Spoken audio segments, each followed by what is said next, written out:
আসসালামু আলাইকুম ওয়া রাহমাতুল্লাহি ওয়া বারাকাতুহু। বিসমিল্লাহির রহমানির রহিম। আলহামদুলিল্লাহিল্লাযী বিনি'মাতিহি তাতিম্মুস সালিহাত ওয়াসসালাতু ওয়াসসালামু আলা সাইয়্যিদিল আমবিয়া ওয়াল মুরসালিন ওয়া আলা আলিহি ওয়া আসহাবিহি আজমাইন, আম্মা বা'দ। সম্মানিত গোপালগঞ্জ 2 আসনের উলামায়ে কেরাম, আইম্মায়ে মাসাজিদ ও সর্বস্তরের ছোট বড় ভাই ও বোনেরা, আমি সর্বপ্রথম আল্লাহ সুবহানাহু ওয়া তাআলার শুকর আদায় করছি। তিনি আমাদেরকে তার দ্বীনের কাজের জন্য সামান্যতম হলেও পরিশ্রম করার সুযোগ দিয়েছেন, আলহামদুলিল্লাহ। নির্বাচনে অংশগ্রহণ আমাদের এটি সাধারণ কোনো রাজনীতি করার উদ্দেশ্য ছিল না। আমরা শুরু থেকেই বলে এসেছি এবং এখনও আমরা মনে প্রাণে বিশ্বাস করি, আমাদের এই নির্বাচনে অংশগ্রহণ গতানুগতিক কোনো রাজনীতি নয়, বরং এটি আমাদের জন্য একটি দিনী কাজ, একটি দিনী ফরিজা, যার জন্যই আমাদের কোনো পরাজয় নেই। আমাদের প্রতিটি পদক্ষেপ, প্রতিটি কথা এবং প্রতিটি পরিশ্রম আমরা আল্লাহ রাব্বুল আলামিনের কাছে সওয়াবের আশা করি।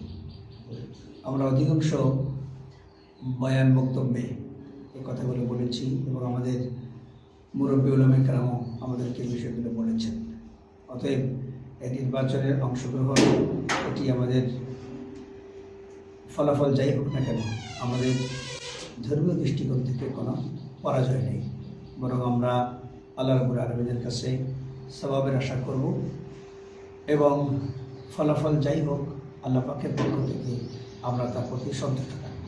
আল্লাহর ফয়সালায় আমরা সবাই রাজি ও খুশি থাকব।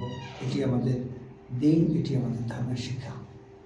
সম্মানিত ভাই বোনেরা, আপনারা অক্লান্ত পরিশ্রম করেছেন, যার যার জায়গা থেকে সম্পূর্ণ নিঃস্বার্থভাবে নিজের পকেটের পয়সা খরচ করে রাত দিন একাকার করে এই নির্বাচনের জন্য কার্যক্রম, প্রচারণা, দাওয়াত, সব ধরনের প্রচেষ্টা আপনারা চালিয়েছেন।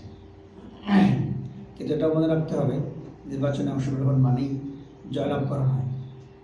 এখানে ভোটের মাধ্যমে জয় এবং পরাজয় যে কোনোটি হতে পারে, তার জন্য আমরা স্বাভাবিকভাবে প্রস্তুত থাকতে হবে এবং প্রস্তুত আমরা ছিলাম। গোপালগঞ্জ 2 আসনে ইতিমধ্যে নির্বাচনের ফলাফল যা বেসরকারিভাবে ঘোষিত হয়েছে, সে ব্যাপারে আমরা আনুষ্ঠানিকভাবে প্রতিক্রিয়া, মন্তব্য জানাতে আমাদের আরও একটু অপেক্ষা করতে হবে।